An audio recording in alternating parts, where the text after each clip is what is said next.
आप देख रहे हैं समाचार एजेंसी ऑफ इंडिया में साई न्यूज। नमस्कार दोस्तों, समाचार एजेंसी ऑफ इंडिया की साई न्यूज़ में एक बार फिर आपका स्वागत है। मध्य प्रदेश के सिवनी जिले में 19 जून को गौवंश के शवों के मिलने का सिलसिला आरंभ हुआ और लगभग 65 गौवंश के शव मिले और संदिग्ध अवस्था में वे मिले। ऐसा माना जा रहा था कि उनका वध किया गया है। उनकी सबकी गर्दन का निचला हिस्सा कटा हुआ था। इस संबंध में अतिरिक्त पुलिस महानिदेशक सिवनी आए और पवन श्रीवास्तव और उनके द्वारा यहाँ पर सिवनी में जांच की गई। पुलिस महानिरीक्षक जबलपुर ने भी सिवनी में कैंप किया। अनिल कुशवाहा हैं पुलिस महानिरीक्षक जबलपुर। इस पूरे मामले के बाद जैसे ही ये घटना घटित हुई, जिला कलेक्टर क्षितिज सिंघल और जिला पुलिस अधीक्षक राकेश कुमार सिंह दोनों का तबादला सिवनी से कर दिया गया। उनके स्थान पर जिला कलेक्टर संस्कृति जैन और पुलिस अधीक्षक सुनील कुमार मेहता की तैनाती सिवनी में की गई। पुलिस अधीक्षक के आने के बाद इस मामले में तेजी आई और लगभग 22 आरोपियों को गिरफ्तार किया है, जिसमें से 6 आरोपी नागपुर के, जो 7 आरोपी माफ़ कीजिएगा 7 आरोपी थे। पुलिस सूत्रों का कहना है कि 7 आरोपियों को नागपुर से गिरफ्तार किया गया और इसमें अभी जांच जारी रहेगी। इसका मूल उद्देश्य, मोटिव क्या था, 11 दिनों बाद, चूँकि 19 तारीख को ये शव मिलने आरंभ हुए थे, लगभग 11 दिनों के बाद भी इस मामले में अभी तक कोई मोटिव स्पष्ट नहीं हो पाया, जबकि लगभग 2 दर्जन आरोपी पुलिस की गिरफ्त में हैं। समाचार एजेंसी ऑफ इंडिया की साई न्यूज़ के लिए अखिलेश दुबे की रिपोर्ट आई है। पुलिस अधीक्षक सुनील कुमार मेहता के द्वारा पत्रकार वार्ता में क्या कहा गया, हम आपको पूरी जानकारी देते हैं। उनके द्वारा क्या कहा गया हम सुनवाते हैं। जब मैं इस जिले में आया और मैंने ज्वाइन किया तो यहाँ पे एक पब्लिक टॉपिक चल रहा था।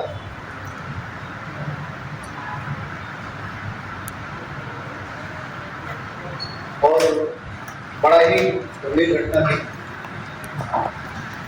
ये आज की जो प्रेस कॉन्फ्रेंस है, आप लोगों को सबको ये जानकारी देते हुए अच्छा लग रहा है कि सिवनी की पुलिस के द्वारा अत्यंत ही गंभीरता से मेहनत करते हुए सभी आरोपियों को पकड़ लिया गया है, जो सिवनी के जिले के रहने वाले थे वो आरोपी भी, और जो इनके नागपुर के साथी थे उनको भी पुलिस ने गिरफ्तार किया और इनके खिलाफ जो अपराध पंजीबद्ध है अलग अलग।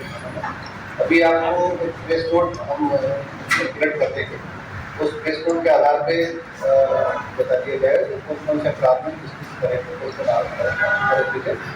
सबको गिरफ्तार कर दिया गया है और सभी के खिलाफ कार्रवाई की जा रही है। पहले हम 5 आरोपियों को गिरफ्तार किया था, जिनको से किया गया। वर्तमान में भी हम घटना करने वाले जो लोग ऐसे हैं जो NSA करने के लायक हैं, उनके खिलाफ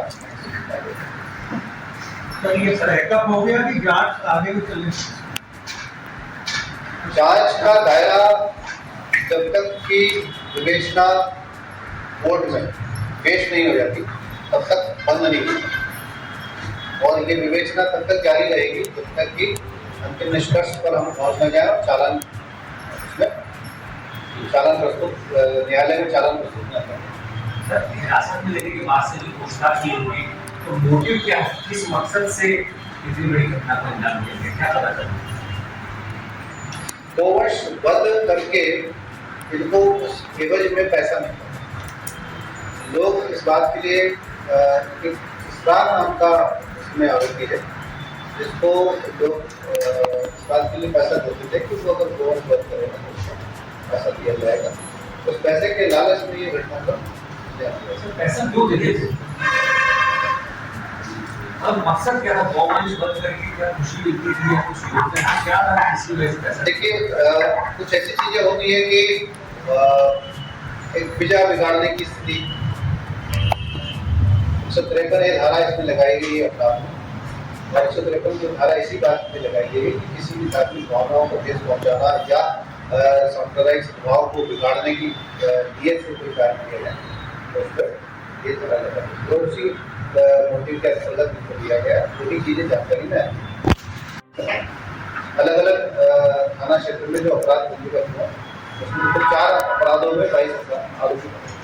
सर जो घटना हुई है उसमें जो उन्होंने मवेशी यहाँ पे फेंक के गए योजना की फेंकने की या फिर उनको ले जाने वाले थे, ये ऐसा कोई जांच में अभी बिंदु आया? जो विवेचना में अभी तक के तथ्य आए हैं उसके आधार पर मैं कह सकता हूँ कि त्योहारों का समय होने से पुलिस की अच्छी शक्ति थी, दिल्ली पुलिस के द्वारा बड़ी अच्छी कार्रवाई की जा रही थी और उसी कारण से ये ले जाने में सफल नहीं हो पाए और इसीलिए ये घटना प्रकाश में।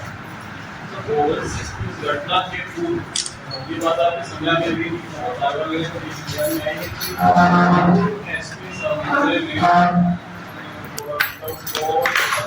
और आगे कर्मचारियों अधिकारियों को और डिटेल निकाली थी तो बहस किया तो फिर बड़ी कार्रवाई इस संबंध में अभी तक बताने की स्थिति नहीं, इस संबंध में अभी तक बताने की स्थिति नहीं। ये जो भी जानकारी है अगर मेरे ध्यान में आएगी तो जानकारी सर इस घटना के पहले क्योंकि घटना 19 तारीख की थी,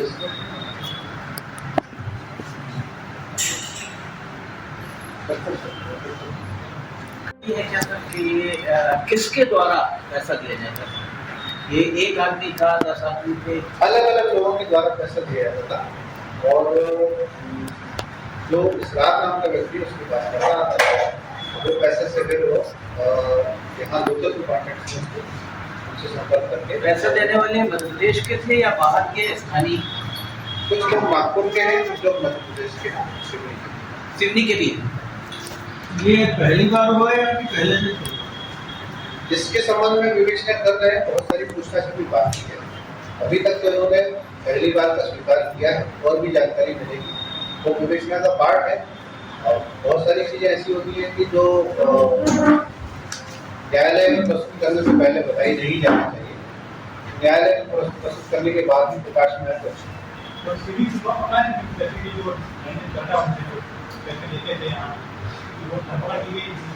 हाँ, इसमें आरोपी बहुत सारे मुकदमा है और जो पैसे लेते थे वो भी मुकदमा है। जो देते थे वो भी पकड़ना है, लेते थे उनके बारे में भी विवेचना जारी है। और लोकल जैसे आपने बताया तो लोकल कोई आइडेंटिफाई हुए? लोकल पैसा देने वाले आपने कहा ना कि लोकल भी देते थे, जो नागपुर से जिनको पैसा मिलता था वो यहाँ पे किसी और को पैसा देते थे। सभी सरकार की सरकार की सेंट्रल सब चला रहा होगा जिसको आप मास्टरमाइंड कहते हैं। मास्टरमाइंड जैसी स्थिति इसमें नहीं है। एक्चुअली ये एक सम्मिलित अपराध है और इसमें सूत्रधार के रूप में जिसका नाम आया वो इसरार नाम का व्यक्ति है। लोगों के लिए इस तरह की व्यवस्था दी गई है कि अगर उनका किसी जांच में विवेचना में कदम लिया जाना है तो जो जहाँ वो चाहते हैं वहाँ जाके लिया जाएगा, उनको थाने पर ना बुलाया जाएगा। FIR के लिए भी अगर कोई बुजुर्ग व्यक्ति है, 60 वर्ष से अधिक का व्यक्ति है, अगर उसकी FIR नहीं की जानी है तो उसके घर पे जाके की जा सकती है। इस तरह की व्यवस्था की गई है और ये हम सिवनी में भी इसका पालन करेंगे और एक अच्छा उदाहरण देखा भी होगा, पढ़ा भी होगा। मेरी प्राथमिकता है सर्वोच्च प्राथमिकता है कानून व्यवस्था की स्थिति हमेशा सही रहे। दूसरी प्राथमिकता है ऐसे लोगों पर होने वाले अपराध जो कमजोर वर्ग में आते हैं जैसे महिलाएं, बच्चे, बुजुर्ग, उनका खास ख्याल रखा जाएगा। उसके खिलाफ कोई अपराध होता है तो शासन की भी मंशा है और उस मंशानुसार कार्य किया जाएगा। नए कानून 1 जुलाई से लागू हो और नए कानून लागू होने पर मैं आपको एक चीज़ बताना भी चाहता हूँ। अच्छा आप लोग मेरे साथ हैं तो मैं आपके माध्यम से जनता को संदेश भी देना चाहता हूँ। नए कानून में पुलिस की जवान की मौत हो चुकी, गोली लगी और अभी भी टीम रही थी। क्या ये टीम पूरे हथियारों से सुसज्जित होती है? अभी आप लोगों से निवेदन करूंगा कि हम इसी केस पे रहें।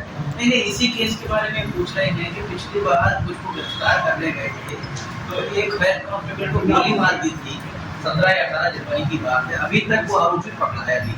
तो अब जब भी पुलिस जाती इस प्रकरण में भी गई तो इनका कहना ये है हाँ, हथियारों पूरी सुरक्षा से और पूरी अपनी खुद की सुरक्षा से और पूरी तत्परता से पूरी तैयारी के साथ गई थी।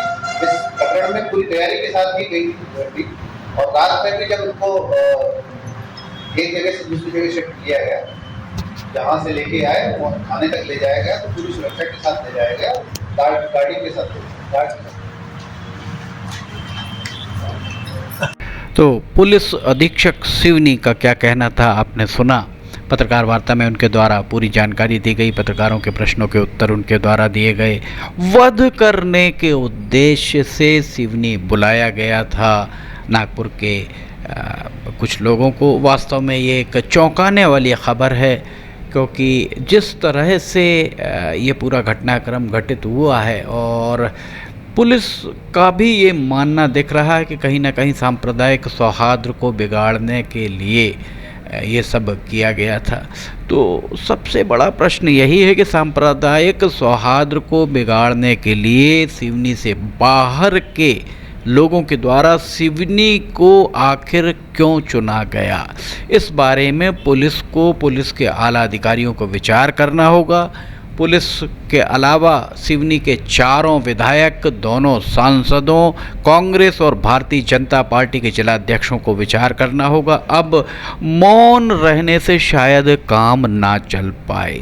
समाचार एजेंसी ऑफ इंडिया की साई न्यूज़ के लिए अखिलेश दुबे की रिपोर्ट। अगर आपको ये खबरें पसंद आ रही हो तो आप इन्हें लाइक, सब्सक्राइब, शेयर जरूर कीजिए। फिलहाल इजाज़त लेना चाहेंगे, हम फिर हाजिर होंगे। जय हिंद।